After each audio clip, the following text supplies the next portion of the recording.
Business ಅಲ್ಲಿ problem ಆಯ್ತಾ, ಈ ಬಿಸ್ನೆಸ್ ಬಿಡು ಇನ್ನೊಂದು ಬಿಸ್ನೆಸ್ ಮಾಡು. ಯಾಕೆ ಆ ಬಿಸ್ನೆಸ್ ಮಾಡಿದ್ರೆ ಮತ್ತೆ ಪ್ರಾಬ್ಲಮ್ ಬರಲ್ವಾ? ಅಷ್ಟು ಕಾಮನ್ ಸೆನ್ಸ್ ಇಲ್ಲ ನಮಗೆ. ದಟ್ ಈಸ್ ಕಾಲ್ಡ್ ಮಧ್ಯಮ ವರ್ಗದವನು, that is called poor character, poor ವರ್ಗದವನು. ಬಡವ ಅಂದ್ರೆ ಅವನೇ. ಬಡವ ಅಂದ್ರೆ ಹಣದಿಂದ ಬಡವ ಅಲ್ಲ, ಮಾನಸಿಕವಾಗಿ ಬಡವ ಅವನು. ಅವನಿಗೆ ಯಾವ ರೈಟ್ ಅಡ್ವೈಸ್ ಯಾವುದು, ರಾಂಗ್ ಅಡ್ವೈಸ್ ಯಾವುದು ಗೊತ್ತಿಲ್ಲ ಅವನಿಗೆ. ನೋಡಿ ಬೇಕಾದ್ರೆ ಯಾವ್ದಾದ್ರು ರೀಲ್ಸ್ ತೆಗೆದು ನೋಡಿ, ಯಾವ್ದಾದ್ರು ಸೋಷಿಯಲ್ ಮೀಡಿಯಾ ತೆಗೆದು ನೋಡಿ, ಯಾವ್ದಾದ್ರು ಮೂವಿ ತೆಗೆದು ನೋಡಿ. ನಾನು ಹೇಳೋದೇನಾದ್ರೂ ತಪ್ಪಿದ್ರೆ ನೀವು ನೇರವಾಗಿ ಮಾತನಾಡಿ. ಸರ್ ಸುಳ್ಳು ಹೇಳ್ತಿದ್ದೀರಾ ಸರ್, ನೀವು ಹೇಳೋದೆಲ್ಲ ಸುಳ್ಳು ಸರ್, ಆ ರೀತಿ ಎಲ್ಲೂ ಇಲ್ಲ ಸರ್ ಅಂತ. ಸೊ ಇದ್ರಲಿಂದ ನಾವು ಹೊರಗಡೆ ಬರಬೇಕು ಸ್ನೇಹಿತರೆ. ದುಡ್ಡು ಬೇಡ ಅಂದ್ರೂ ಬರುತ್ತೆ ರೀ. ದುಡ್ಡು ಎಲ್ಲಿ ಹೋಗುತ್ತೆ ಹೇಳಿ? ದುಡ್ಡು ಬೇಡ ಅಂದ್ರೆ ಬರುತ್ತೆ. ನೋಡಿಲ್ವಾ, ಈ ವರ್ಷ ವರಮಹಾಲಕ್ಷ್ಮಿ ಹಬ್ಬ ಮುಗೀತು, ಈ ವರ್ಷ ದೀಪಾವಳಿ ಮುಗೀತು. ಮುಂದ್ಲು ವರ್ಷ ಬೇಡ ಅಂದ್ರೂ ಬರುತ್ತೆ ವರಮಹಾಲಕ್ಷ್ಮಿ, ಮತ್ತೆ ಬೇಡ ಅಂದ್ರೂ ಬರುತ್ತೆ ದೀಪಾವಳಿ ಮುಂದ್ಲು ವರ್ಷ. ನೀವು ಬೇಡ ಅಂತ ಕುತ್ಕೊಳ್ಳಿ ಬೇಕಾದ್ರೆ, ಕ್ಯಾಲೆಂಡರ್ ಹರ್ದಾಕಿ, ಬಟ್ ಬರುತ್ತೆ. ಅಂದ್ರೆ ಲಕ್ಷ್ಮಿ ವರಮಹಾಲಕ್ಷ್ಮಿ ಮಹಾಲಕ್ಷ್ಮಿ ಬರಕ್ ರೆಡಿ ಇದ್ದಾಳೆ, ಬೇಡ ಅಂದ್ರೂ ಬರ್ತಾಳೆ. ಬಟ್ ನಾವ್ ಏನ್ ಕಿತ್ತಿ ದಬ್ಬಾಕಿದೀವಿ, ದಟ್ ಈಸ್ ಇಂಪಾರ್ಟೆಂಟ್. ನಾವೆಷ್ಟು ಕಲ್ತಿದೀವಿ, ನಾವ್ ಏನ್ ಚಾಲೆಂಜ್ ಅನ್ನ ಎದುರಿಸಿದೀವಿ, ಅದು ಇಂಪಾರ್ಟೆಂಟ್. ಸರ್ ಬಿಸ್ನೆಸ್ ಅಂದ್ರೆ ಪ್ರಾಬ್ಲಮ್. ಸೊ ಜನ ಹೆದರ್ತಾ ಇದ್ದಾರೆ ಬಿಸ್ನೆಸ್ ಅಂದ್ರೆ. ಯಾಕಂದ್ರೆ ಅವರಿಗೆ ಎಣ್ಣೆ ಇಂಪಾರ್ಟೆಂಟು, ಅವರಿಗೆ ಟೈಮ್ ಪಾಸ್ ಇಂಪಾರ್ಟೆಂಟು, ಅವ್ರಿಗೆ ಮೊಬೈಲ್ ನೋಡೋದು ಇಂಪಾರ್ಟೆಂಟು, ಅವರಿಗೆ ರೀಲ್ಸ್ ನೋಡೋದು ಇಂಪಾರ್ಟೆಂಟು, ಅವ್ರಿಗೆ ನಿದ್ದೆ ಇಂಪಾರ್ಟೆಂಟು. ಬಟ್ ಬಿಸ್ನೆಸ್ ಮಾತ್ರ ಸರಳವಾಗಿ ನಡಿಬೇಕು. ಹೆಂಗ್ರಿ ಸಾಧ್ಯ? ಜೀವನ ಮಾತ್ರ ಸರಳವಾಗಿ ನಡಿಬೇಕು. ಗಂಡ ಒಳ್ಳೆಯವ್ನಿರ್ಬೇಕು, ಹೆಂಡತಿ ಒಳ್ಳೆಯವ್ರಿರ್ಬೇಕು, ಅಪ್ಪ ಅಮ್ಮ ಒಳ್ಳೆಯವ್ರಿರ್ಬೇಕು, ಮಕ್ಕಳು ಒಳ್ಳೆಯವ್ರಿರ್ಬೇಕು. ನಾವು ಮಾತ್ರ ಕೆಟ್ಟವರಿದ್ರು ನಡೆಯುತ್ತೆ. ಹೌ ಹೆಂಗೆ ಸಾಧ್ಯ? Accept the society. ಈ ಈ ಈ ಈ ಸಮಾಜನ ನಾವು ಒಪ್ಕೊಳ್ಳೋಣ, ನಮ್ಮ ಮೈಂಡ್ ಅನ್ನ ನಾವು ಒಪ್ಕೊಳ್ಳೋಣ ಸ್ನೇಹಿತರೆ. ಸೊ ಬಿಸ್ನೆಸ್ ಅನ್ನ ಒಪ್ಕೊಳ್ಳೋಣ, ಸಕ್ಸಸ್ ಅನ್ನ ಒಪ್ಕೊಳ್ಳೋಣ. ಈ ಸಕ್ಸಸ್ ಏನ್ ಹೇಳುತ್ತೆ ಅಂತಂದು ಹೇಳಿದ್ರೆ, ಸಕ್ಸಸ್ ಬಲಿ ಕೇಳುತ್ತೆ. ಹೆಂಗೆ ನಮ್ಮ ಗ್ರಾಮ ದೇವತೆ ಬಲಿ ಕೇಳುತ್ತಲ್ಲ, ಆ ರೀತಿ ಯಶಸ್ಸು ಬಲಿ ಕೇಳುತ್ತೆ. ಆ ಬಲಿ ಏನು ಗೊತ್ತಾ? ನೀನ್ ಎಷ್ಟು ಚಾಲೆಂಜ್ಗಳನ್ನ ಎದುರಿಸಿದೀಯಾ ಅಂತ, ಅದೇ ಬಲಿ ಕೇಳೋದು.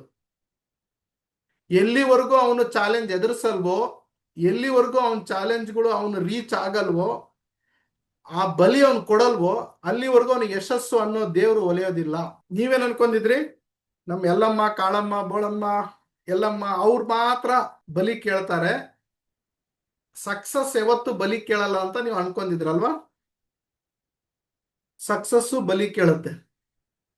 ಸಕ್ಸಸ್ಸಿಗೂ ಬಲಿ ಕೊಡ್ಬೇಕು. ಆ ಬಲಿ ಏನು ಅಂದ್ರೆ ಎದುರಿಸ್ಬೇಕು, ಬಂದಿದ್ದನ್ನ ಎದುರಿಸ್ಬೇಕು. ಈಗ ಅದೇ ಸಕ್ಸಸ್ ಹೇಳೋದು. ನೀನ್ ಎದುರಿಸು, ಅದನ್ನ ಬಲಿ ಕೊಡು, ಆಮೇಲೆ ನಾನು ನಿನ್ನ ಹಿಂದೆ ಬರ್ತೀನಿ ಅಂತ.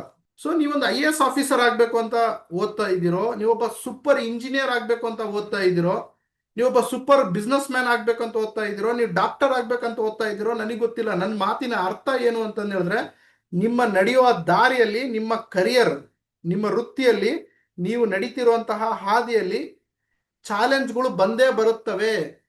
ಇದನ್ನ ಒಪ್ಕೊಳ್ಳಿ, ಅಕ್ಸೆಪ್ಟ್ ಮಾಡ್ಕೊಳ್ಳಿ.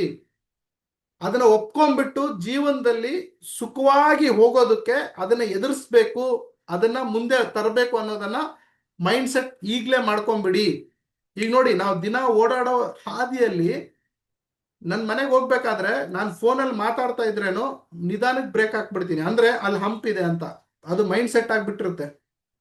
ನೀವು ಬೇಕಾದ್ರೆ ಮನೆಗೆ ಹೋಗ್ಬೇಕಾದ್ರೆ ಅಬ್ಸರ್ವ್ ಮಾಡಿ, ನಿಮ್ಮ ಮನೆಯಲ್ಲಿ ಹೋಗ್ಬೇಕಾದ್ರೆ ಗುಂಡಿಯಲ್ಲಿದೆ, ಹಂಪ್ಸ್ ಎಲ್ಲಿ ಬರುತ್ತೆ, ಎಲ್ಲಿ ಯೂಟರ್ನ್ ಇದೆ, ನಿಮಗೆ ಮೈಂಡೇ ಹೇಳ್ತಾ ಬರುತ್ತೆ. ಅಂದ್ರೆ ದಿನ ಹೋಗಿ ಹೋಗಿ ಹೋಗಿ ಹೋಗಿ ನಿಮಗೆ ಅರ್ಥ ಆಗ್ಬಿಟ್ಟಿರುತ್ತೆ. ಅಲ್ಲಿ ಒಂದು ದೇವಸ್ಥಾನ ಇದ್ರೆ ನೀವೇ ಹಿಂಗ್ ಮಾಡ್ಕೊಂತ ಹೋಗ್ತೀರಾ, ಮೊಬೈಲಲ್ಲಿ ಮಾತಾಡ್ತಿರ್ತೀರಾ, ಬಟ್ ಹಿಂಗೆ ಹಿಂಗೆ ಹಿಂಗೆ ಮಾಡ್ತಾ ಹೋಗ್ತೀರಾ. ನಿಮ್ ಮೈಂಡ್ ಹೇಳುತ್ತೆ ಅಲ್ಲಿ ದೇವಸ್ಥಾನ ಬಂತಿ ಕೈ ಮುಗಿ ಅಂತ. ಅಂದ್ರೆ ಅಷ್ಟು ಬ್ಯೂಟಿಫುಲ್ ಆದಂತಹ ಬ್ರೇನ್ ಅನ್ನ ದೇವ್ರು ನಮಗೆ ಕೊಟ್ಟಿದ್ದಾನೆ. ಬಟ್ ಅದನ್ನ ನಾವು ಸರಿಯಾಗಿ ಬಳಸ್ತಾ ಇಲ್ಲ. ಅದನ್ನ ನಾವು ಎಲ್ಲಿ ಬಳಸ್ತಾ ಇದೀವಿ ಅಂದ್ರೆ, ನಾವು ಅದನ್ನ ಎಣ್ಣೆ ಹೊಡೆಯೋದಕ್ಕೆ ಬಳಸ್ತಾ ಇದೀವಿ, ಸಿಗರೆಟ್ ಹೊಡೆಯೋದಕ್ಕೆ ಬಳಸ್ತಾ ಇದೀವಿ, ಗಲೀಜ್ ಮಾತಾಡೋದಕ್ಕೆ ಬಳಸ್ತಾ ಇದೀವಿ, ಗಲೀಜ್ ವಿಡಿಯೋ ನೋಡೋದಕ್ಕೆ ಬಳಸ್ತಾ ಇದೀವಿ, ಗಲೀಜ್ ಯೋಚನೆಗಳು ಮಾಡೋದಕ್ಕೆ ಬಳಸ್ತಾ ಇದೀವಿ, ಗಲೀಜ್ ಕ್ಯಾರೆಕ್ಟರ್ ಗಳನ್ನ ಕಲಿತಾ ಇದೀವಿ, ಗಲೀಜ್ ಬಿಹೇವಿಯರ್ ಗಳನ್ನ ಕಲಿತಾ ಇದೀವಿ. ಅದನ್ನೆಲ್ಲ ಬಿಟ್ಬೇಕು ಸ್ನೇಹಿತರೆ, ಅದನ್ನೆಲ್ಲ ಬಲಿ ಕೊಡ್ಬೇಕು. ನೀವು ಅದನ್ನ ಬಲಿ ಕೊಟ್ಟು ಒಳ್ಳೆ ಯೋಚನೆ ಕಡೆಗೆ, ಒಳ್ಳೆ ಮಾತಿನ ಕಡೆಗೆ, ಒಳ್ಳೆ ಆಲೋಚನೆಗಳ ಜೊತೆಗೆ ನೀವು ಮುಂದೆ ನಡೆದ್ರೆ ನಿಮಗೆಲ್ಲ ಸುಲಭವಾಗಿ ಕಾಣುತ್ತೆ. ನೀವು IAS ಪಾಸ್ ಆಗ್ತೀರಾ, ಇಂಜಿನಿಯರು ಟಾಪರ್ ಆಗ್ತೀರಾ. ನೋಡಿ, ಈಗ ನೋಡಿ, ನಾನು 36ನೇ ವಯಸ್ಸಿನಲ್ಲಿ PG ಡಿಪ್ಲೊಮೊ ಕಟ್ಕೊಂಡೆ, ಓಕೆನಾ? MBA ಕಟ್ಕೊಂಡೆ, MBA in direct selling ಮಾಡಿದೆ, MBA ಇನ್ PG ಡಿಪ್ಲೊಮಾ ಮಾಡಿದೆ. ನನ್ನ ಟೈಟಲ್ ಚೇಂಜ್ ಮಾಡ್ಕೊಂಡೆ, ಏಷ್ಯಾದ ನಂಬರ್ 1 ಸರ್ಟಿಫೈಡ್ ಟ್ರೈನರ್ ಅಂತ ನನ್ನ ಟೈಟಲ್ ಚೇಂಜ್ ಮಾಡ್ಕೊಂಡೆ. ಬರೀ ನಾನು ಟ್ರೈನರ್ ಅಂತಿದ್ದೆ, ಏಷ್ಯಾದ ನಂಬರ್ 1 ಸರ್ಟಿಫೈಡ್ ಟ್ರೈನರ್ ಅಂತ ಮಾಡ್ಕೊಂಡೆ. ಗೆಟಿಂಗ್.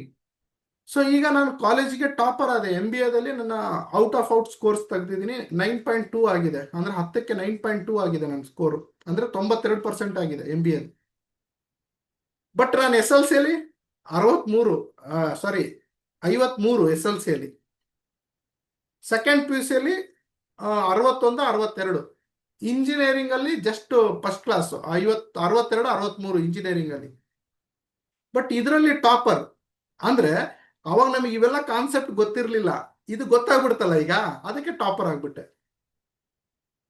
ಇಷ್ಟೇ ಕಾನ್ಸೆಪ್ಟ್. ನಾನು ಅದಕ್ಕೆ ನಿಮಗೆ ಹೇಳ್ಕೊಡ್ತಾ ಇದ್ದೀನಿ. ನನಗೆ ಇಂಜಿನಿಯರಿಂಗ್ ಓದ್ಬೇಕಾದ್ರೆ ಯಾವನು ಇರಲಿಲ್ಲ ಈ ತರ ಬಂದು ಮಾತನಾಡೋನು. ನಾನು ಬಿಸ್ನೆಸ್ ಮಾಡ್ಬೇಕಾದ್ರೆ ಈ ತರ ಬನ್ನಿ ಕಲಿಸ್ಕೊಡ್ತೀನಿ, ಬನ್ನಿ ಫ್ರೀಯಲ್ಲಿ ಹೇಳ್ಕೊಡ್ತೀನಿ ಬನ್ನಿ ಅಂತ ನಿಮಗಿನ ಮುಂಚೆ ಬಂದು ವಿಡಿಯೋ ಆನ್ ಮಾಡ್ಕೊಂಡು ಸರ್ ಕಲಿಯಕ್ಕೆ ರೆಡಿನ ಅಂತ ಕೇಳೋರು ಯಾವನು ಇರಲಿಲ್ಲ. ನನಗೆ ತುಂಬಾ ಕಷ್ಟಪಟ್ಟೆ. ನಿಮಗೆ ಆ ಕಷ್ಟ ಆಗ್ಬಾರ್ದು ಅಂತ ನಾನು ಹೋರಾಟ ಮಾಡ್ತಾ ಇದ್ದೀನಿ ಅಷ್ಟೇ ಸ್ನೇಹಿತರೆ. ಸೊ ಇವತ್ತಿನಿಂದ ನೀವು ನಿಮ್ಮ ಮನೆಯಲ್ಲಿ ಹ್ಯಾಪಿ ಆಗಿರ್ಬೇಕು. ಇವತ್ತಿನಿಂದ ನಿಮ್ಮ ಮಕ್ಕಳ ಜೊತೆಗೆ ಬರೋ ಚಾಲೆಂಜ್ಗಳನ್ನ ಎದುರಿಸ್ಬೇಕು. ಇವತ್ತಿನಿಂದ ನಿಮ್ ಬಿಸ್ನೆಸ್ ಅಲ್ಲಿ ಬರೋ ಚಾಲೆಂಜ್ ಅನ್ನ ಎದುರಿಸ್ಬೇಕು. ಯಾರು ಕೂಡ ಬಿಸ್ನೆಸ್ ಅಲ್ಲಿ ಪ್ರಾಬ್ಲಮ್ ಅನ್ನೋ ಪದನ ಬಳಸಬಾರ್ದು. ಇವತ್ತಿನಿಂದ ಒಂದು ಹೊಸ ಅಲೆನ ನಾವು ಕ್ರಿಯೇಟ್ ಮಾಡೋಣ. ನೀವು ಯಾವುದೇ ಬಿಸ್ನೆಸ್ ಮಾಡ್ರಿ, ನೀವು ಚಪ್ಪಲಿ ಒಲೆ ಬಿಸ್ನೆಸ್ ಮಾಡಿ, ಇಡ್ಲಿ ಮಾರೋ ಬಿಸ್ನೆಸ್ ಮಾಡಿ, MLM ಬಿಸ್ನೆಸ್ ಮಾಡ್ರಿ, ಪ್ರಾಬ್ಲಮ್ ಇದ್ದೇ ಇರುತ್ತೆ. ಪ್ರಾಬ್ಲಮ್ ಇಲ್ಲದ ಯಾವುದೂ ಇಲ್ಲ. ಕೇಳೋಗಿ ನೀವು ಇಡ್ಲಿ ಮಾರೋನಿಗೆ ಹೋಗಿ ಕೇಳಿ, ಸರ್ ಪ್ರಾಬ್ಲಮ್ ಇಲ್ವಾ ಅಂತ, ದೊಡ್ಡ ಲೀಸ್ಟ್ ಕೊಡ್ತಾನೆ. ನೀವೇನ್ ಅನ್ಕೊಂಡಿದ್ರ ಸರ್ MLM ಅಲ್ಲಿ ಮಾತ್ರ ಪ್ರಾಬ್ಲಮ್? ಜಾಬ್ ಮಾಡೋನಿಗೆ ಹೋಗಿ ಕೇಳಿ, ಅವ್ರ ಜಾಬ್ ಅಲ್ಲಿ 1000 ಪ್ರಾಬ್ಲಮ್ಗಳು ಇದಾವೆ. ಅಂದ್ರೆ ನಾನು ಹೇಳ್ದೆ ಅಂದ್ರೆ ಪ್ರಾಬ್ಲಮ್ ಎಲ್ಲ ಕಡೆ ಇದಾವೆ. ಇಲ್ಲೇ ಮಾಡ್ಬಿಡೋಣಲ್ಲ, ಇಲ್ಲಿ ಬಿಟ್ಟು ಯಾಕೆ ಅಲ್ಲಿಗೆ ಹೋಗೋಣ? ಮತ್ತೆ ಅಲ್ಲಿ ಹೊಸ ಪ್ರಾಬ್ಲಮ್, ಮತ್ತೆ ಇಲ್ಲಿ ಹಳೆ ಪ್ರಾಬ್ಲಮ್, ಅಲ್ಲಿ ಹೊಸ ಪ್ರಾಬ್ಲಮ್ ಮತ್ತೆ. ಸೊ ಹಾಗಾಗಿ ನಾನು ಡೈವರ್ಸ್ ಕೊಡೋದ್ರಿಂದ ಪ್ರಾಬ್ಲಮ್ ಸಾಲ್ವ್ ಆಗುತ್ತೆ, ನಾನು ಸಾಯೋದ್ರಿಂದ ಪ್ರಾಬ್ಲಮ್ ಸಾಲ್ವ್ ಆಗುತ್ತೆ, ನಾನು ಕೋರ್ಸ್ ಬದಲಾವಣೆ ಮಾಡೋದ್ರಿಂದ ಪ್ರಾಬ್ಲಮ್ ಸಾಲ್ವ್ ಆಗುತ್ತೆ. ನೋ, ಬಂದಿದ್ದನ್ನ ಅಕ್ಸೆಪ್ಟ್ ಮಾಡ್ಕೊಳ್ಳಿ, ಅದನ್ನ ಚಾಲೆಂಜ್ ಅನ್ನ ಎದುರಿಸೋ ಪ್ರಯತ್ನ ಮಾಡಿ. ಸೊ ಒಂದು ಚಿಕ್ಕ ಕತೆ ಹೇಳ್ಬಿಡ್ತೀನಿ. ಸೊ ಒಂದು ಊರಲ್ಲಿ ಒಬ್ಬ ವ್ಯಕ್ತಿ ಇದ್ದ. ಅವನು ಅದೇ ಇಷ್ಟೊತ್ತು ಮಾತಾಡಿದ್ನಲ್ಲ, ಅದೇ ತರ ಯೋಚನೆ ಮಾಡ್ತಾ ಇದ್ದ. ಜೀವನದಲ್ಲಿ ನನಗೆ ದುಡ್ಡು ಬರ್ತಾ ಇಲ್ಲ, ಜೀವನದಲ್ಲಿ ನಾನು ಬೆಳೀತಾ ಇಲ್ಲ ಅಂತ. ಎಲ್ರು ರಿಚ್ ಇದ್ರು ಆ ಆ ಊರಲ್ಲಿ, ಎಲ್ರು ಸೌಕರ್ಯ ಇದ್ರು, ಎಲ್ರ ಹತ್ರ ಹಣ ಇತ್ತು ಸ್ನೇಹಿತರೆ. ಬಟ್ ಅವನ ಹತ್ರ ಒಬ್ಬನ ಹತ್ರ ಇರ್ಲಿಲ್ಲ. ಅದಕ್ಕೆ ಅವನು ಹೋದ ರಾಜನ ಹತ್ರ. ರಾಜ್ರೆ ನಿಮಗೆ ಕೈ ಮುಗಿತೀನಿ, ನನಗೂ ಸ್ವಲ್ಪ ಹಣ ಆಸ್ತಿ ಕೊಡಿ, ಎಲ್ರು ಚೆನ್ನಾಗಿದ್ದಾರೆ ಇಲ್ಲಿ, ನಾನು ನನ್ನ ಹೆಂಡತಿ ಮಕ್ಕಳು ಚೆನ್ನಾಗಿಲ್ಲ, ನಮಗೆ ಸ್ವಲ್ಪ ಬಡತನ ಇದೆ ಅಂತ. ಅವಾಗ ರಾಜ ಹೇಳ್ದ, ಆಯ್ತಪ್ಪ ನೀನೊಂದು ಕೆಲಸ ಮಾಡು, ಒಂದು ವಾರ, ಇವತ್ತು ಯಾವ ವಾರ? ಇವತ್ತು ಮಂಗಳವಾರ, ಓಕೆನಾ? ನಾಳೆ ಮಂಗಳವಾರ 10 ಗಂಟೆಗೆ, ಅಂದ್ರೆ ಮುಂದೆ ಬರುವ ನೆಕ್ಸ್ಟ್ ವೀಕ್ ವಾರ ಮಂಗಳವಾರ 10 ಗಂಟೆಗೆ ಅಲ್ಲಿ ಊರು ಹೊರಗಡೆ ಒಂದು ಗುಡ್ಡ ಇದೆ, ಬೆಟ್ಟ ಇದೆ. ಸೊ ಆ ಬೆಟ್ಟದ ತುದಿಯಲ್ಲಿ ಒಂದು ಮರ ಇದೆ, ಆಲದ ಮರ ಇದೆ. ಆ ಆಲದ ಮರದ ಕೆಳಗಡೆ ನಾನು ಬಂಗಾರದ ಪೆಟ್ಟಿಗೆಯಲ್ಲಿ ವೈಡೂರ್ಯ ಆಭರಣ ತುಂಬಿ ಇಟ್ಟಿರ್ತೀನಿ. ನೀನು ಹೋಗಿ ತಗೊಂಡ್ಬಿಡಪ್ಪ, ನೀನು ರಿಚ್ ಆಗ್ಬಿಡ್ತೀಯ, ಸೌಕಾರ ಆಗ್ಬಿಡ್ತೀಯ. ಬಟ್ ನೆನ್ಪಿಡ್ಕೋ, ಮಂಗಳವಾರ ಬೆಳಗಿನ ಜಾವ 10 ಗಂಟೆ ಒಳಗೆ ಅಂತ. ಸೊ ಅವನೇನ್ ಮಾಡ್ದ, ಥ್ಯಾಂಕ್ ಯು ಮಹಾರಾಜ್ರೆ, ನಾನು ಇನ್ಮೇಲೆ ರಿಚ್ ಆದೆ ಅಂತ ಓಡಿ ಮನೆಗೆ ಬಂದ್ಬಿಟ್ಟು ಹೆಂಡ್ತಿ ಹೇಳ್ದ, ಹೆಂಡ್ತಿ ಏನ್ ಗೊತ್ತಾ ಕಣೆ, ನನಗೆ ರಾಜ ಒಂದು ವರ ಕೊಟ್ಟಿದ್ದಾನೆ, ಮಂಗಳವಾರ ನಾವೆಲ್ಲರೂ ಅಲ್ಲಿ ಗುಡ್ಡದ ಮೇಲೆ ಹೋಗ್ಬೇಕು, 10 ಗಂಟೆ ಒಳಗಡೆ ವಜ್ರ ವೈಡೂರ್ಯ ಆಭರಣ ಎಲ್ಲ ಇರುತ್ತಂತೆ, ಅದನ್ನ ತಗೊಂಡ್ಬಿಡೋಣ. ಸೊ ಮಂಗಳವಾರ 10 ಗಂಟೆ ಒಳಗೆ ಯಾವಾಗಾದ್ರೂ ಹೋಗಿ ತಗೊಳ್ರಿ ಅಂತ ಹೇಳಿದ್ದಾನೆ. ಅವಾಗ ಹೆಂಡತಿ ಅಂದ್ರು, ನಡ್ರಿ ಹಂಗಾದ್ರೆ ಈಗಲೇ ಹೋಗಕ್ ಸ್ಟಾರ್ಟ್ ಮಾಡೋಣ. ಗಂಡ ಅಂದ, ಇನ್ನು ಮಂಗಳವಾರದವರೆಗೂ ಟೈಮ್ ಇದೆ ಅಲ್ಲ, ಬಿಡಕಣೆ, ಯಾಕೆ ಟೆನ್ಷನ್ ತಗೊಂತೀಯ? ಈ ನನಗೆ ಹೊಟ್ಟೆ ಹಸುವಾಗಿದೆ, ರಾಜ ವರ ಕೊಟ್ಟಿದ್ದಾನೆ, ನಾನು ಎಷ್ಟು ಕಷ್ಟಪಟ್ಟು ರಾಜನಿಗೆ ಕನ್ವಿನ್ಸ್ ಮಾಡಿದ್ದೀನಿ, ನನಗೆ ಊಟ ಹಾಕ್ ಮೊದ್ಲು ಅಂತ. ಪಾಪ ಹೆಂಡತಿ, ಗಂಡ ಹೊಟ್ಟೆ ಹಸು ಅಂದ್ರೆ ಹೆಂಡತಿಗೂ ಹೊಟ್ಟೆ ಹಸು ಸ್ಟಾರ್ಟ್ ಆಗ್ಬಿಡುತ್ತೆ. ಅಯ್ಯೋ ನನ್ನ ಗಂಡ ಉಪವಾಸ ಇದಾನಲ್ಲ ಅಂತ ಹೆಂಡತಿ ಅಡಿಗೆ ಮಾಡೋದಕ್ಕೆ ಸ್ಟಾರ್ಟ್ ಮಾಡಿದ್ಲು. ಗಂಡ ಅದನ್ನ ಮಾಡು, ಪಾಯಸ ಮಾಡು, ಅದನ್ನ ಮಾಡು ಅಂದ. ಸೊ ಸುಮಾರು 3-4 ಗಂಟೆ ಆಯ್ತು ಗಂಡ ಊಟ ಮಾಡೋದ್ರಲ್ಲಿ. ಇನ್ನೇನು ಊಟ ಮಾಡಿದ್ಮೇಲೆ ಹೆಂಡತಿ, ಹೊರಡ ನಡ್ರಿ ಈಗ ಊಟ ಆಯ್ತಲ್ಲ ಅಂದ್ಲು. ಗಂಡ ಅಂದ, ತಡೆ ನನಗೆ ಎಲ್ಲಡಿಕೆ ತಿನ್ಬೇಕು ಅನಿಸ್ತಾ ಇದೆ, ಇನ್ನು 1 ವಾರ ಟೈಮ್ ಇದೆ ಅಲ್ಲ, ಯಾಕೆ ಅವಸರ? ಮತ್ತೆ ಎಲ್ಲಡಿಕೆ ಹಾಕೊಂಡು ಕುಂತ್ರು, ಮಾತಾಡಿದ್ರು. ತಡಿ ನನಗೆ ಟೀ ಕುಡಿಸ್ಬೇಕು, ಸಾಯಂಕಾಲ ಅಲ್ಲ, ಸ್ವಲ್ಪ ಟೀ ಕುಡಿಬೇಕು ಅನಿಸ್ತಾ ಇದೆ ಅಂತ ಗಂಡ. ಸೊ ಹೆಂಡತಿ ಪಾಪ ಅದನ್ನು ಮಾಡಿದ್ಲು. ಆಯ್ತು ಬಿಡ್ರಿ, ಟೀ ಕುಡಿಯೋಣಂತೆ. ಆ ಟೀ ಮಾಡಿದ್ಲು. ಅಷ್ಟೊತ್ತಿಗೆ ಸಾಯಂಕಾಲ ಆಯ್ತು, ಬಿಡುಕಣೆ ಅಷ್ಟು ದೂರ ಯಾರು ಹೋಗ್ತಾರೆ, ಸಾಯಂಕಾಲ ಆಯ್ತು, ಕತ್ಲಾಯ್ತು, ಅಲ್ಲಿ ಹುಲಿ ಕರಡಿ ಚಿರತೆ ಅವೆಲ್ಲ ಇರ್ತವೆ, ಮಲಗು ಬೆಳಗ್ಗೆ ಎದ್ದು ನೋಡೋಣಂತೆ ಅಂತ. ಸೊ ಬೆಳಗ್ಗೆ ಎದ್ಲು, ಮಲಗಿದ್ರು. ಬೆಳಗಿನ ಜಾವ 6 ಗಂಟೆಗೆ ಬಾಗ್ಲು ಕಟ ಕಟ ಕಟ ಕಟ ಹೊಡಿತಾ ಇತ್ತು. ಯಾರು ಅಂದ್ರೆ ಮನೆಗೆ ನೆಂಟರು ಬಂದಿದ್ರು. ಸೊ ಮನೆಗೆ ನೆಂಟರು ಬಂದಿದ್ರು, ಆ ನೆಂಟರ ಜೊತೆಗೆ ಮಾತನಾಡಿದ್ರು, ಊಟ ಮಾಡಿದ್ರು, ಅಡುಗೆ ಮಾಡಿದ್ರು, ಉಪಚಾರ ಮಾಡಿದ್ರು. ಗಂಡ ಹೇಳ್ದ ಹೆಂಡತಿಗೆ, ಬಾ ಕಣೆ ಹೋಗೋಣ ಅಂತ. ಆ ನೆಂಟರು ಯಾರು ಅಂದ್ರೆ ಹೆಂಡತಿಯ ತಂದೆ ತಾಯಿ. ಸೊ ಇನ್ನು ಹೆಂಡತಿ ತಂದೆ ತಾಯಿ ಬಂದ್ರೆ ಹೆಂಡತಿ ಮಾತು ಕೇಳ್ತಾಳ? ಕೇಳೋದಿಲ್ಲ. ಅಪ್ಪ ಅಮ್ಮ ಬಂದ್ರು, ಬಹಳ ಪ್ರೀತಿ ಅಪ್ಪ ಅಮ್ಮ ಅಂದ್ರೆ. ರೀ ಬಿಡ್ರಿ, ಇನ್ನೊಂದು ವಾರ ಟೈಮ್ ಇದೆ, ಅಪ್ಪ ಅಮ್ಮ ಬರೋದೇ ಅಪರೂಪ, ಬಂದಿದ್ದಾರೆ, ಏನೋ ಒಂದು ಸ್ವಲ್ಪ ನಾನ್ ವೆಜ್ ಗಿನ್ ವೆಜ್ ತರ ನಾವು ಊಟ ಗಿಟ ಮಾಡ್ಸೋಣ ಅವ್ರಿಗೆ ಅಂತಂದೇಳಿ ಅಡುಗೆ ಮಾಡಿ ಊಟ ಮಾಡಿಸೋದ್ರಲ್ಲಿ ಹೆಂಡತಿ ಬಿಜಿ, ತನ್ನ ತಂದೆ ತಾಯಿ ಸೇವೆ ಮಾಡೋದ್ರಲ್ಲಿ. ಗಂಡ ಟೈಮ್ ನೋಡ್ತಾ ಇದ್ದಾನೆ, ಟೈಮ್ ಓಡ್ತಾ ಇದೆ. ಗಂಡ ಬೈತಾ ಇದ್ದಾನೆ, ಅಲ್ಲ ಕಣೆ ಬಂದ್ಬಿಡು, ನಿಮ್ಮ ಅಪ್ಪ ಅಮ್ಮ ಮತ್ತೆ ಬರ್ತಾರೆ, ಅಥವಾ ಇನ್ನೊಂದು 4 ದಿನ ಇರಾಕ್ ಕೇಳು ಅಪ್ಪ ಅಮ್ಮಗೆ, ನಾವು ಹೋಗಿ ಅದನ್ನ ತಗೊಂಬಂದ್ಬಿಡೋಣ ಅಂತ. ಹೆಂಡತಿ ಹೇಳ್ತಾ ಇದ್ದಾಳೆ, ರೀ ಅಪ್ಪ ಅಮ್ಮ ಏನ್ ತಪ್ಪು ತಿಳ್ಕೊಳಲ್ವಾ, ಅಷ್ಟು ಪ್ರೀತಿ ಹಿಡ್ಕೊಂಡು ಮಗಳ ಮನೆಗೆ ಬಂದಿದ್ದಾರೆ ಅಂತ. ಸೊ ಹಿಂಗೆ ಕಾಲ ಕಳೆದೋಯ್ತು. 1 ದಿನ ಹೋಯ್ತು, ತಂದೆ ತಾಯಿ ಹೋದ್ರು, ಊಟ ಗಿಟ ಮಾಡಿ ನಾನ್ ವೆಜ್ ಗಿನ್ ವೆಜ್ ಎಲ್ಲ ತಿಂದು ಎಂಜಾಯ್ ಮಾಡಿ ಒಳ್ಳೆ ಆಶೀರ್ವಾದ ಮಾಡಿ ಮಗಳಿಗೆ ಅಳಿಯಾಗೆ ಹೋದ್ರು. ಸೊ ಇನ್ನೇನು ಬೆಳಿಗ್ಗೆ ಆಯ್ತು, ನೆಕ್ಸ್ಟ್ ದಿನ ಓಡಿ ಹೋಗೋಣ ಅನ್ನೋದು ಗಂಡ ಹೆಂಡತಿ ಪ್ಲಾನ್ ಆಯ್ತು. ಸೊ ಸ್ನೇಹಿತರು ಬಂದ್ರು, ಮಗ ಇವತ್ತು ನಮ್ಮ ಎಲ್ಲ ಸ್ನೇಹಿತರು ಒಂದ್ ಕಡೆ ನಾವು ಗೆಟ್ ಟುಗೆದರ್ ಮಾಡ್ತಾ ಇದ್ದೀವಿ, ರೆಡಿ ಮಾಡಿದ್ದೀವಿ, ಓಕೆ, ನಾವೆಲ್ಲ ಪಾರ್ಟಿ ಮಾಡಕ್ ಹೋಗೋಣ, ಅವ್ನ್ ಬರ್ತಡೇ ಇದೆ ಅಂತ. ಹೆಂಡತಿ ಬಡ್ಕೊಂಡ್ಲು, ರೀ ನೀವು ಪಾರ್ಟಿಗೆ ಹೋದ್ರೆ ಜಲ್ದಿ ಬರೋರಲ್ಲ, ದಯವಿಟ್ಟು ಬನ್ನಿ ಅಂತ. ಸುಮ್ನಿರೆ, ಏನ್ ಬರ್ತಡೇ ಹಗ್ಲೆಲ್ಲ ಬರುತ್ತಾ, ಇನ್ನೊಂದು ವಾರ ಬಿದ್ದಿದೆ ಅಲ್ವಾ, ಬರ್ತಡೇ ಹಗ್ಲೆಲ್ಲ ಬರುತ್ತಾ? ನನ್ನ ಸ್ನೇಹಿತರು ಇಂಪಾರ್ಟೆಂಟ್ ಕಣೆ ನನಗೆ, ನೀನ್ ಎಷ್ಟು ಇಂಪಾರ್ಟೆಂಟೋ ಅಷ್ಟೇ ನನ್ನ ಸ್ನೇಹಿತರು ಇಂಪಾರ್ಟೆಂಟ್ ನನಗೆ. ಅವರೆಲ್ಲ ಎಷ್ಟಾಗಿದ್ದಾರೆ ಗೊತ್ತಾ ಕಷ್ಟ ಕಾಲದಲ್ಲಿ. ಅವ್ರ ಬರ್ತಡೇ ಮಾಡ್ಲಿಲ್ದಂಗೆ ಮತ್ತೆ ಯಾರು ಬರ್ತಡೇ ಮಾಡ್ಬೇಕು ನಾನು? ಹೋದ, ಬರ್ತಡೇ ಮಾಡ್ದ. ಬೆಳಿಗ್ಗೆ ಕೇಕ್ ಕಟ್ ಆಯ್ತು, ಸಾಯಂಕಾಲ ಮಧ್ಯಾಹ್ನ ಊಟ ಆಯ್ತು, ಮತ್ತೆ ಪಾರ್ಟಿ ಶುರು, ಪಾರ್ಟಿ ಶುರು, ಪಾರ್ಟಿ ಶುರು. DJ ಡ್ಯಾನ್ಸ್ ಗೀನ್ಸ್, ಎಣ್ಣೆ ಗಿಣ್ಣೆ, ಬತ್ತಿ ಗಿತ್ತಿ ಎಲ್ಲ ಜೋರು, ಫುಲ್ ಎಂಜಾಯ್. ಅಣ್ಣ ಫುಲ್ ಟೈಟು. ಮನೆಗೆ ಬಂದ, ಬಿತ್ಕೊಂಡ, ಅವನಿಗೆ ಮೈ ಮೇಲೆ ಎತ್ತರನೇ ಇಲ್ಲ, ಮಾರ್ನಿಂಗ್ ವರ್ಗು ಫುಲ್ ಹ್ಯಾಂಗ್ ಓವರ್. ಸ್ನೇಹಿತರೆ, ಅದಕ್ಕೆ ಹೇಳಿದೆ ನಾನು ಆಡು ಭಾಷೆಯಲ್ಲಿ ಮಾತಾಡ್ತೀನಿ, ಸ್ವಲ್ಪ ಲೋಕಲ್ಲು ಅಂತ, ದಯವಿಟ್ಟು ಬೈಕೋಬೇಡಿ, ಓಕೆ?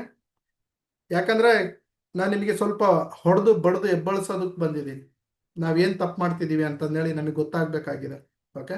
ನಮ್ಮ ಲೈಫಲ್ಲಿ ನಾವು ಎಲ್ಲೋ ಒಂದ್ ಕಡೆ ಆ ರೀತಿ ಮಾಡ್ತಾ ಇದ್ದೀವಿ ಅಂತ ನನಗೂ ಅನಿಸ್ತಾ ಇದೆ. ನಿಮಗೆ ಅನಿಸ್ತಿದ್ದೇನೆ ಇಲ್ಲೋ ಗೊತ್ತಿಲ್ಲ, ಬಟ್ ಬಹಳ ಜನ ಆ ತಪ್ಪುಗಳನ್ನ ಮಾಡ್ತಾ ಇದ್ದಾರೆ.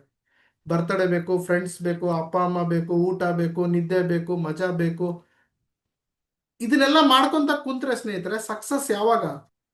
ನೋಡಿ, ಸಕ್ಸಸ್ ಬಂದ್ಮೇಲೆ ಇದೆಲ್ಲ ಮಾಡ್ಬೋದಲ್ವಾ? ಅಪ್ಪ ಅಮ್ಮಗೆ ಒಂದಿನ ಹಿಡ್ಕೊಂಡು ನಾನ್ ವೆಜ್ ತಿಂದು ಕಳಿಸೋ ಬದ್ಲಿ ಒಂದು ವಾರ ಹಿಡ್ಕೊಂಡು ತಿನ್ನಿಸ್ ಕಳಿಸ್ಬೋದಲ್ಲ ಸಕ್ಸಸ್ ಬಂದ್ಮೇಲೆ. ಸ್ನೇಹಿತರ ಹತ್ರ 1 ದಿನ ಹೋಗಿ ಪಾರ್ಟಿ ಮಾಡೋ ಬದ್ಲಿ 15 ದಿನ ಪಾರ್ಟಿ ಮಾಡು, ಸಕ್ಸಸ್ ಆಗಿದ್ಮೇಲೆ ಯಾರು ಬೇಡ ಅಂತಾರೆ? ಇವನ ಹತ್ರ ಮನೆಯಲ್ಲಿ ಒಂದು ಒಳ್ಳೆ ಟಿವಿ ಇಲ್ಲ, ಮಕ್ಕಳಿಗೆ ಒಂದು ಒಳ್ಳೆ ಎಜುಕೇಶನ್ ಇಲ್ಲ, ಇವನ ಹತ್ರ ಮನೆಯಲ್ಲಿ ದುಡ್ಡಿಲ್ಲ, ಮಾತೆತ್ತಿದ್ರೆ ನಾನು ಬಡವ, ನಮ್ಮ ಸರ್ಕಾರ ಸರಿ ಇಲ್ಲ, ನಮ್ಮ ಸಮಾಜ ಸರಿ ಇಲ್ಲ, ನಾವು ದುಡ್ಡು ಮಾಡ್ತೀನಿ ಅಂದ್ರೆ ಪೊಲೀಸರು ಸರಿ ಇಲ್ಲ, ನಾವು ದುಡ್ಡು ಮಾಡೋಣ ಅಂತ ಹೋದ್ರೆ ಲಾಯರ್ ಸರಿ ಇಲ್ಲ ಅಂತ 24 ಗಂಟೆ ಬೈಯೋನು ಈ ರೀತಿ ಸಮಯನ ಹಾಳು ಮಾಡ್ತಾ ಇವನ್ ಜೀವನದಲ್ಲಿ ಕನಸು ಕಾಣ್ತಾ ಇದ್ದಾನೆ ಉದ್ಧಾರ ಆಗ್ಬೇಕು ಅಂತ. ಇದು ದೇವ್ರು ಒಲಿಬೇಕಾ ಅವನಿಗೆ? ಸಕ್ಸಸ್ ಒಲಿಬೇಕಾ? ನೀವೇ ಯೋಚನೆ ಮಾಡಿಬೇಕಾದ್ರೆ. ಇದು ನ್ಯಾಯನಾ? ಈ ರೀತಿ ನಾವು ಯೋಚನೆ ಮಾಡಿ ಸಕ್ಸಸ್ ಬೇಕು ಅನ್ನೋದು ನ್ಯಾಯನಾ? ಇಲ್ಲ, ಇಟ್ಸ್ ರಾಂಗ್. ಸೊ ಹೀಗೆ ಸಮಯ ಹೋಗ್ತಾ ಹೋಯ್ತು ಸ್ನೇಹಿತರೆ, ದಿನಗಳು ಕಳೀತಾ ಬಂದು. ಸೊ ಸೋಮವಾರ ಬೆಳಗ್ಗೆನೂ ಆಯ್ತು. ಸೋಮವಾರ ಬೆಳಗ್ಗೆ ಅವ್ರ ಜರ್ನಿ ಶುರು ಮಾಡಿದ್ರು. ಹೀಗೆ ಬರ್ತಡೇ ಅಂತ, ಮಗುನ್ ಬರ್ತಡೇ ಬಂತು, ಬರ್ತಡೇ ಮಾಡಿದ್ರು, ದೇವಸ್ಥಾನ ಅಂತ ದೇವಸ್ಥಾನಕ್ಕೆ ಹೋಗಿ ಬಂದ್ರು, ಪೂಜೆ ಮಾಡಿಸಿದ್ರು, ಮನೆ ಪೇಂಟಿಂಗ್ ಮಾಡಿಸಿದ್ರು, ಹೀಗೆ ಸಮಯ ಕಳೀತಾ ಇದ್ರು. ದುಡ್ಡು ಬರುತ್ತೆ ಬಿಡು, ದುಡ್ಡು ಬರುತ್ತೆ ಬಿಡು ಅಂತ. ಸೊ ಕೊನೆಗೆ ಏನಾಯ್ತು ಅಂದ್ರೆ ಸ್ನೇಹಿತರೆ, ಸೋಮವಾರ ಬೆಳಿಗ್ಗೆ ಬಂತು, ಗಂಡ ಹೆಂಡತಿ ಗಾಡಿ ಹಾಕೊಂಡು ಹೋದ್ರು. ಸೊ ಆ ಬೆಟ್ಟ ಹತ್ತೋದಕ್ಕೆ ಶುರು ಮಾಡಿದ್ರು. ಜನ ಎಲ್ಲ ಬೈಯೋದಕ್ಕೆ ಶುರು ಮಾಡಿದ್ರು, ಅಯ್ಯೋ ಅಲ್ಲಿ ದೊಡ್ಡ ಪ್ರಾಬ್ಲಮ್ ಇದೆ ರೀ, ಅಲ್ಲಿ ಹಾವಿದಾವ್ರಿ, ಅಲ್ಲಿ ಕರಡೆ ಇದೆ ರೀ, ಅಲ್ಲೆಲ್ಲ ಹೋಗ್ಬಾರ್ದು ರೀ, ಅದೊಂದು ದೊಡ್ಡ ಪ್ರಾಬ್ಲಮ್ ಅಂತ. ಮತ್ತೆ ಅವರು ಹಿಂದೆ ಹಾಕಿದ್ರು. ಮತ್ತೆ ಶನಿವಾರ ಅಲ್ಲೇ ಹಾಲ್ಟ್ ಮಾಡಿದ್ರು, ಗುಡ್ಡದ ಕೆಳಗೆ, ಬೆಟ್ಟದ ಕೆಳಗೆ. ಯೋಚನೆ ಮಾಡಿದ್ರು ಗಂಡ ಹೆಂಡತಿ ನಾವು ಮಾಡಬೇಕೋ ಬೇಡ ಅಂತ. ಈಗ ನೀವು ಯೋಚನೆ ಮಾಡ್ತಿರಲ್ಲ, ಯಾರಾದರೂ ಒಂದು ಬಿಸ್ನೆಸ್ ಮಾಡಬೇಕಾದ್ರೆ ಯಾರಾದರೂ ಬಂದ್ಬಿಟ್ಟು ಸರ್ ಬಿಸ್ನೆಸ್ ಸರಿ ಇಲ್ಲ ಸರ್, ಆ ಎಮ್ ಡಿನ ಅಯ್ಯೋ ಆ ಲೀಡರಾ ಬಿಡಿ ಅವ್ನು ತಲೆ ಹುಡುಕ ಅವ್ನು ಸರಿ ಇಲ್ಲ ಅವ್ನು ಹಿಂಗೆ ಅಂದ ಕೂಡಲೇ ನೀವು ಡಮಾರ್ ನೀವು ಫುಲ್ ಬಿಟ್ಬಿಡ್ತೀರಾ, ಬಿಸ್ನೆಸ್ ಹೆದರ್ ಬಿಡ್ತೀರಾ. ಸೊ ಅವರು ಅದೇ ರೀತಿಯಾದಂತಹ ಕೆಲವೊಂದು ಯೋಚನೆಗಳನ್ನ ಮಾಡಿ ಜನರ ಮಾತು ಕೇಳ್ತಾ ಕುತ್ಕೊಂಡ್ಬಿಟ್ಟಿದ್ರು. ಸೊ ಸಮಯ ಹಾಗೆ ಓಡ್ತಾ ಇರುತ್ತೆ, ಸಮಯ ನಿಲ್ಲಲ್ಲಲ್ವಾ, ಸಮಯ ಓಡ್ತಾ ಇತ್ತು ಓಡ್ತಾ ಇತ್ತು ಓಡ್ತಾ ಇತ್ತು. ಆ ಸೋಮವಾರ ರಾತ್ರಿನೂ ಕಳೆದೋಗ್ಬಿಡ್ತು. ಸೊ ಇನ್ನು ಮಂಗಳವಾರ ಬೆಳಗಿನ ಜಾವ 5 ಗಂಟೆಗೆ ಬೆಟ್ಟ ಹತ್ತೋದಕ್ಕೆ ಸ್ಟಾರ್ಟ್ ಮಾಡಿದ್ರು. ಅಲ್ಲೆಲ್ಲ ಬೆಟ್ಟದ ಹತ್ರ ಸಿಗೋರೆಲ್ಲ ಹೇಳ್ತಾ ಇದ್ರು, ರೀ ರಾಜ ನಮಗೆ ಬಕ್ರಾ ಮಾಡಿದ್ದಾನೆ, ಎಲ್ಲ ಸುಳ್ಳು ಅಂತ. ಅಲ್ಲಿ ಏನು ಇಲ್ಲ, ನಾವು ನೋಡಿಲ್ವಾ, ನಾವ್ ಈ ಬೆಟ್ಟದಲ್ಲಿ 20 ವರ್ಷದಿಂದ ಇದೀವಿ, 40 ವರ್ಷದಿಂದ ಇದೀವಿ. ಈಗ ನೀವು ಮಾಡ್ತಿರಲ್ಲ MLM ಬಿಸ್ನೆಸ್ ಮಾಡ್ತಿರ್ತೀರ ಅಥವಾ ಏನೊಂದು ಬಿಸ್ನೆಸ್ ಮಾಡ್ತಿರ್ತೀರ, ನಿಮಗೆ ಸಿಗ್ತಾರೆ ದಾರಿಯಲ್ಲಿ, ಅಯ್ಯೋ MLM ಬಿಡ್ರಿ 20 ವರ್ಷದಿಂದ ನೋಡ್ತಿದ್ದೇನೆ, ಯಾ ನನ್ನ ಮಗ ಉದ್ದಾರ ಆಗ್ಯಾನೆ, ನಮಗೆ ಗೊತ್ತಿಲ್ಲದ ಬಿಸ್ನೆಸ್ಸಾ, ನಮಗೆ ಗೊತ್ತಿಲ್ಲದ ಪ್ರಾಡಕ್ಟಾ,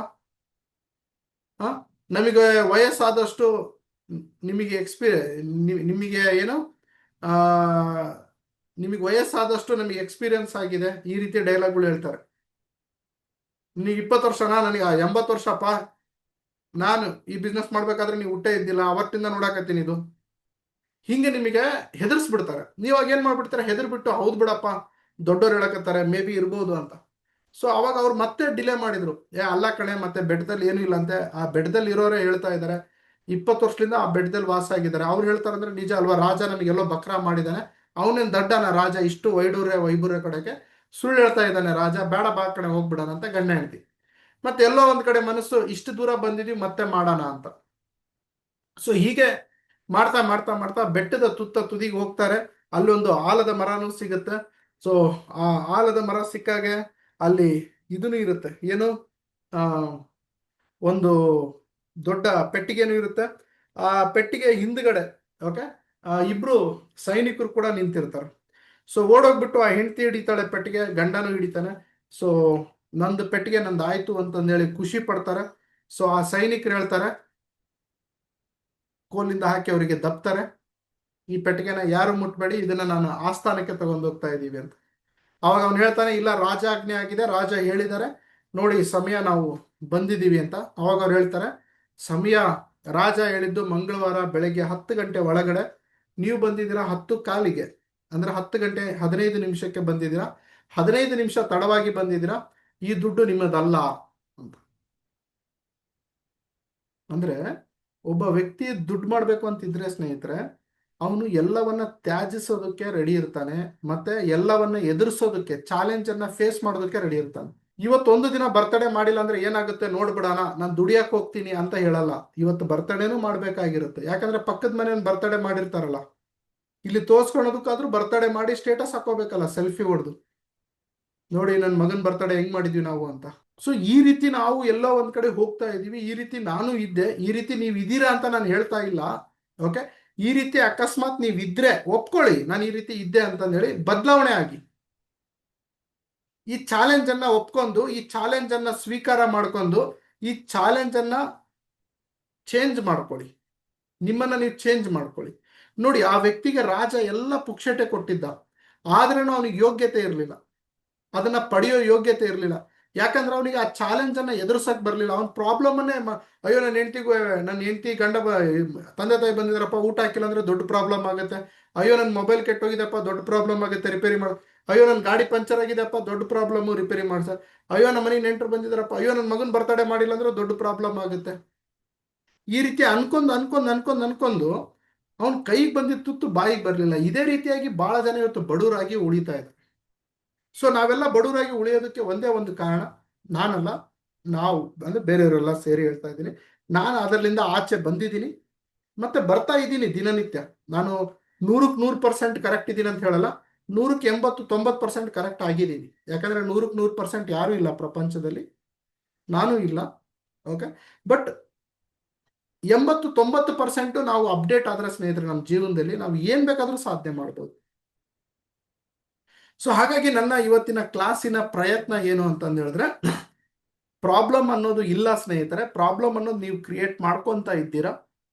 ಅಕಸ್ಮಾತ್ ಬಿಸ್ನೆಸ್ ಪ್ರಾಬ್ಲಮ್ ಅನ್ಕೊಂಡ್ರೆ, ಜೀವನ ಪ್ರಾಬ್ಲಮ್ ಅನ್ಕೊಂಡ್ರೆ, ಹೌದು ಅದು ಪ್ರಾಬ್ಲಮ್ಮೇ. ಈಗ ಅದನ್ನ ಚಾಲೆಂಜ್ ಆಗಿ ತಗೊಂಡು ಅದನ್ನ ಎದುರಿಸಿ, ಬೇರೆ ಆಪ್ಷನ್ ಇಲ್ಲ. ಅದನ್ನ ಹೆಂಗೆ ಎದುರಿಸ್ಬೇಕು ಅಂತಂದು ಹೇಳಿದ್ರೆ ಆತ್ಮವಿಶ್ವಾಸದಿಂದ. ನೋಡಿ, ಹೌ ಟು ಓವರ್ಕಮ್ ಚಾಲೆಂಜ್, ನಿಮ್ಮ ಆತ್ಮವಿಶ್ವಾಸದಿಂದ ಹಾಗೂ ಗುರುವಿನ ಮುಖಾಂತರ, ಅಂದ್ರೆ ನನ್ನ ಮುಖಾಂತರ, ನಾನು ನಿಮಗೆ ಗುರು ಆಗಿದ್ರೆ ಅಥವಾ ಯಾರಾದ್ರೂ ಬೇರೆಯವರಿದ್ರೆ ಬೇರೆಯವ್ರ ಮುಖಾಂತರ, ಗುರುವಿನ ಮುಖಾಂತರ ಹಾಗೂ ತಾಳ್ಮೆಯಿಂದ, ವಿಚಾರದಿಂದ, ಪಾಸಿಟಿವ್ ಥಿಂಕಿಂಗ್ ಮಾಡ್ಕೊಂತ ಕೂಲಾಗಿ ಕುತ್ಕೊಂಡು ಅದಕ್ಕೆ ಪರಿಹಾರವನ್ನ ಹುಡುಕುತ್ತಾ ಪೇಪರ್ ಪೆನ್ ತಗೊಂಡು ಬರಿಬೇಕು. ಪರಿಹಾರ ಅದಾಗೆ ಬರುತ್ತೆ. ಟೆಕ್ನಾಲಜಿ ಎಷ್ಟೇ ಡೆವಲಪ್ ಆಗಿದ್ರೇನು ಪೇಪರ್ ಪೆನ್ನಿಗಿರೋ ಶಕ್ತಿ ಇನ್ನು ಮೊಬೈಲಿಗೆ ಬಂದಿಲ್ಲ.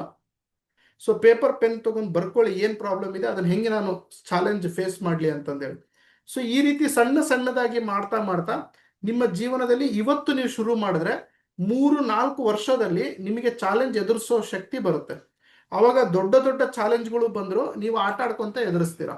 ಇದು ಒಂದು ದಿನದಲ್ಲಿ ಆಗುವಂತ ಪರಿವರ್ತನೆ ಅಲ್ಲ, ಇದಕ್ಕೆ ಸ್ವಲ್ಪ ಟೈಮ್ ಹಿಡಿಯುತ್ತೆ. ಅಯ್ಯೋ ಶರತ್ ಸರ್ ಮಾಡಿ ಹೇಳಿದ್ರು ಅಂತಂದೇಳಿ ನೀವು ಒಂದಿನದಲ್ಲಿ ಆಗಲ್ಲ ಇದೆಲ್ಲ,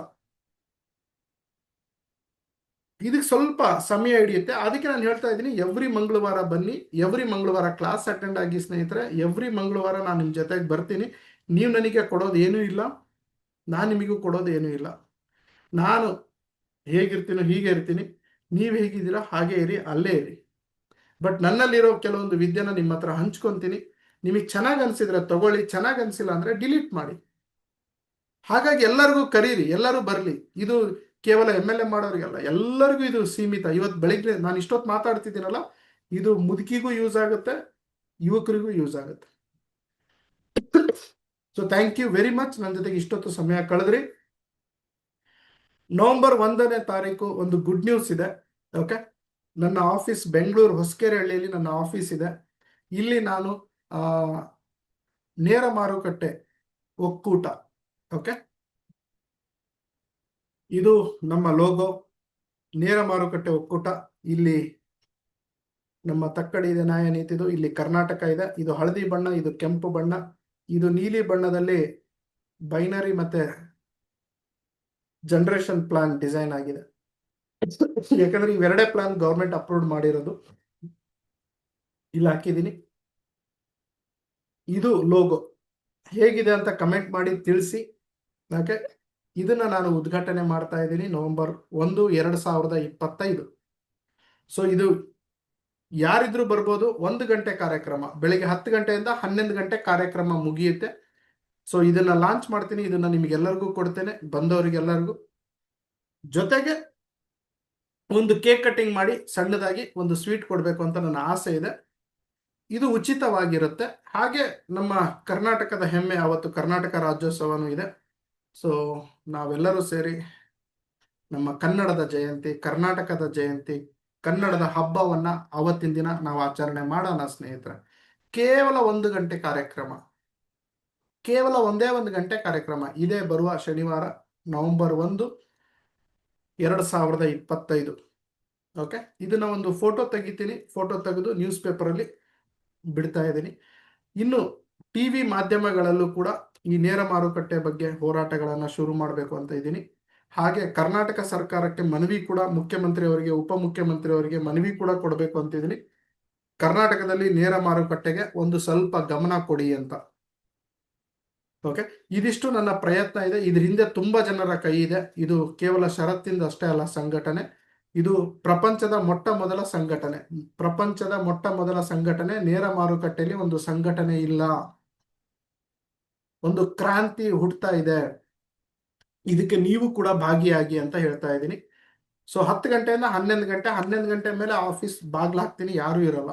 ಅದಕ್ಕೆ ಕರೆಕ್ಟ್ ಆಗಿ 10 ಗಂಟೆಗೆ ಬನ್ನಿ, 11 ಗಂಟೆಗೆ ಹೊರಡಿ. ಬರ್ಲೇಬೇಕಾ ಸರ್ ಅಂದ್ರೆ ಕಡ್ಡಾಯ ಇಲ್ಲ ಸ್ನೇಹಿತರೆ. ನೀವು ಅಕಸ್ಮಾತ್ ಎಲ್ಲಾದ್ರೂ ಬ್ಯುಸಿ ಆಗಿದ್ರೆ ಮಾಡ್ಕೊಳ್ಳಿ, ನಾನು ಲೈವ್ ಬರ್ತೀನಿ. MLM ಶರತ್ ಅನ್ನೋ ಯೂಟ್ಯೂಬ್ ಚಾನಲ್ ಅಲ್ಲಿ ಲೈವ್ ಬರ್ತೀನಿ, ಫೇಸ್ಬುಕ್ ಅಲ್ಲೂ ಲೈವ್ ಬರ್ತೀನಿ, ಇನ್ಸ್ಟಾಗ್ರಾಮ್ ಅಲ್ಲೂ ಲೈವ್ ಬರ್ತೀನಿ. ಅಲ್ಲೂ ಕೂಡ ಕುತ್ಕೊಂಡು ನೋಡಬಹುದು. ಯಾಕಂದ್ರೆ 1 ಗಂಟೆಗೋಸ್ಕರ ಪಾಪ ನೀವು ಬಸ್ ಚಾರ್ಜ್ ಹಿಡ್ಕೊಂಡು ಅಲ್ಲಿಂದ ಕಷ್ಟಪಟ್ಟು ಬರೋದು ನನಗೆ ಇಷ್ಟ ಇಲ್ಲ. ಲೈವ್ ಅಲ್ಲಿ ನೋಡ್ಕೊಳ್ಳಿ. ಅಕಸ್ಮಾತ್ ಬೆಂಗಳೂರು ಹತ್ರ ಪತ್ರದಲ್ಲಿ ಇದ್ರೆ ಒಂದು ಅರ್ಧ ಗಂಟೆ ಬಂದೋಗಿ, ಅಷ್ಟೇ ನಾನು ಕೇಳ್ಕೊಳೋದು. ಓಕೆ, ಇನ್ನು ಡಿಸೆಂಬರ್ 23ಕ್ಕೆ ಇದನ್ನ ನಾನು ಕರೆಕ್ಟ್ ಆಗಿ ಉದ್ಘಾಟನೆ ಮಾಡಿ ಅಲ್ಲಿ ಒಂದು ದೊಡ್ಡ ಪ್ರಮಾಣದಲ್ಲಿ ಮಾಡೋಣ ಅಂತ. ಹೆಂಗಿದ್ರು ನೀವು ಡಿಸೆಂಬರ್ 23 ನೆಟ್ವರ್ಕರ್ಸ್ ದಿನಾಚರಣೆಗೆ ಬಂದೇ ಬರ್ತಿರಲ್ವಾ, ಅಲ್ಲಿ ಬೇಕಾದ್ರೆ ದೊಡ್ಡದಾಗಿ ಮಾಡೋಣಂತೆ. ಸೊ ಅಲ್ಲಿ ನೀವು ಕೈ ಜೋಡಿಸಿ, ಅಲ್ಲಿನೂ ಕೂಡ ಈ ರೀತಿ ಕೊಡುವಂತಹ ಪ್ರಯತ್ನ ನಾನು ಮಾಡ್ತೀನಿ. ಓಕೆನಾ? ಸೊ ಯಾಕಂದ್ರೆ ಈ ಸಂಘಟನೆಯಲ್ಲಿ ಹಣ ಇಲ್ಲ ಸ್ನೇಹಿತರೆ. ನಾನು ನನ್ನ ಕೈಲಾದಷ್ಟು ಹಣವನ್ನು ಹಾಕಿ ಮಾಡ್ತಾ ಇದ್ದೀನಿ. ಇದೇ ಫಂಕ್ಷನ್ ನಾನು ಯಾವ್ದಾದ್ರು ಹೋಟ್ಲಲ್ಲಿ ಮಾಡಿದ್ರೆ 50-60 ಸಾವಿರ ಖರ್ಚು ಬರುತ್ತೆ. ಸೊ ಅಷ್ಟು ಶಕ್ತಿ ನನ್ನಲ್ಲಿ ಇಲ್ಲ. ಸೊ ಸಣ್ಣದಾಗಿ ನಾನು ಆಫೀಸಲ್ಲಿ ಹಿಡ್ಕೊಂಡಿದ್ದೀನಿ. ಕರ್ನಾಟಕದ ಎಲ್ಲ ಲೀಡರ್ಸ್ಗಳಿಗೂ ಕರೆದಿದ್ದೀನಿ. ದೊಡ್ಡ ದೊಡ್ಡ ಲೀಡರ್ಸ್ಗಳು ಅವತ್ತಿನ ದಿನ ಬರ್ತೀನಿ ಅಂತ ಪ್ರಾಮಿಸ್ ಮಾಡಿದ್ದಾರೆ. ಮತ್ತೆ ಇನ್ನೂ ಕೆಲವೊಬ್ರು ಪಾಪ ಆಲ್ರೆಡಿ ಮೀಟಿಂಗಿಗೆ ಫಿಕ್ಸ್ ಆಗಿದ್ದಾರೆ. ಇಲ್ಲ ಸರ್, ಅವತ್ತು ರಜಾ ಅಂತ ಮೀಟಿಂಗ್ ಇಟ್ಕೊಂಡ್ಬಿಟ್ಟಿದ್ದೀವಿ ಅಂತ ಹೇಳಿದ್ರು ಪಾಪ. ನಾನು ಪರವಾಗಿಲ್ಲ ಸರ್, ಅಲ್ಲಿಂದನೇ ಆಶೀರ್ವಾದ ಮಾಡಿ ಅಂತ. ಸ್ನೇಹಿತರೆ, ನೀವೆಲ್ಲರೂ ಸೇರಿ ನನಗೆ ಆಶೀರ್ವಾದ ಮಾಡಿ. ಈ ಸಂಘಟನೆ ದೇಶದ ಮೊಟ್ಟ ಮೊದಲ ಸಂಘಟನೆ, ದೇಶದ, ಕರ್ನಾಟಕದಲ್ಲ, ದೇಶದ ಮೊಟ್ಟ ಮೊದಲ ಸಂಘಟನೆ.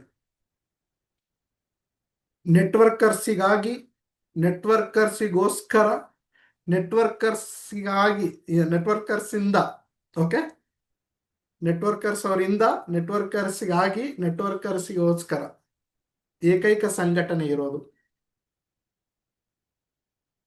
KFDS, Karnataka federation of direct selling, Karnataka ನೇರ ಮಾರುಕಟ್ಟೆ ಒಕ್ಕೂಟ.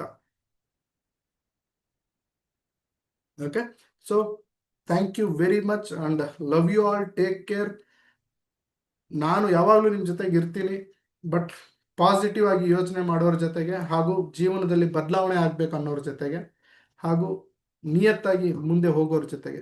Okay, so all the best. ನನಗೆ ಹೊರಡೋದಕ್ಕೆ ಅವಕಾಶ ಮಾಡಿಕೊಡಿ. ನಾನೇನಾದರೂ ಈ ವಿಷಯದಲ್ಲಿ ತಪ್ಪು ಮಾತಾಡಿದರೆ ಅಥವಾ ನಿಮ್ಮ ಮನಸ್ಸಿಗೆ ನೋವಾಗಂಗೆ ಮಾತಾಡಿದರೆ ದಯವಿಟ್ಟು ಕ್ಷಮೆ ಇರಲಿ. ನನ್ನ ಮೂಲ ಉದ್ದೇಶ ನಿಮಗೆ ಯಾರಿಗೂ ನೋವು ಮಾಡೋದಲ್ಲ, ನಿಮಗೆ ಯಾರಿಗೂ ಹರ್ಟ್ ಮಾಡೋದಲ್ಲ. ನನ್ನ ಮೂಲ ಉದ್ದೇಶ ನೀವು ಬಡವರಾಗಿ ಉಳಿಬಾರ್ದು ಅನ್ನೋದು, ನೀವು ಮಧ್ಯಮ ವರ್ಗದಲ್ಲಿ ಉಳಿಬಾರ್ದು ಅನ್ನೋದು, ನೀವು ಯಶಸ್ವಿ ಆಗಲಿ ಅನ್ನೋದು, ನೀವು ನಿಮ್ಮ ತಂದೆ ತಾಯಿನ ಚೆನ್ನಾಗಿ ನೋಡ್ಕೊಳ್ಳಿ, ನಿಮ್ಮ ಕುಟುಂಬನ ಚೆನ್ನಾಗಿ ನೋಡ್ಕೊಳ್ಳಿ, ಅಷ್ಟೇ ನನ್ನ ಮೂಲ ಉದ್ದೇಶ. ಓಕೆ, ಮತ್ತೆ ಅದೇನು ಬಿಟ್ಟು ಏನೂ ಇಲ್ಲ ಸ್ನೇಹಿತರೆ. ಹಾಗಾಗಿ ನಾನು ಆಡು ಭಾಷೆಯಲ್ಲಿ ಮಾತಾಡ್ಬೋದು. ನನ್ನ ಮಾತು ಯಾವುದಾದ್ರೂ ನಿಮಗೆ ಹಾರ್ಡ್ ಅಂತ ಅನ್ಸಿರ್ಬೋದು, ಏನಪ್ಪ ಇಷ್ಟು ಹೀಗೆ ಮಾತಾಡ್ತಾನಲ್ಲ, ಇವನ್ ಯಾವ ಟ್ರೈನರು ಅಂತ ಅನ್ಸಿರ್ಬಹುದು. ಬಟ್ ನನ್ನ ಉದ್ದೇಶ ಅದು ಅಲ್ಲ. ಸುಮ್ಮನೆ ನಿಮಗೆ ನನ್ನ ಹತ್ರ ಗಮನ ಸೆಳೆಯೋದಕ್ಕೆ, ನಾನು ನಗಿಸೋದಕ್ಕೆ ಕಾಮಿಡಿ ಮಾಡ್ತಾ ಇರ್ತೀನಿ, ಆಡು ಭಾಷೆಯಲ್ಲಿ ಮಾತಾಡ್ತೀನಿ. ಸೊ ನನ್ನ ಮೂಲ ಉದ್ದೇಶ ಕ್ಲಾಸ್ ಕೊಡೋದು, ನಿಮ್ಮನ್ನ ರಿಯಲೈಸ್ ಮಾಡೋದು, ನಿಮ್ಮ ಆತ್ಮವಿಶ್ವಾಸ ಕಳ್ಕೊಂಡಿದ್ರೆ ಅದನ್ನ ಮತ್ತೆ ಹುಟ್ಟಾಕೋದು.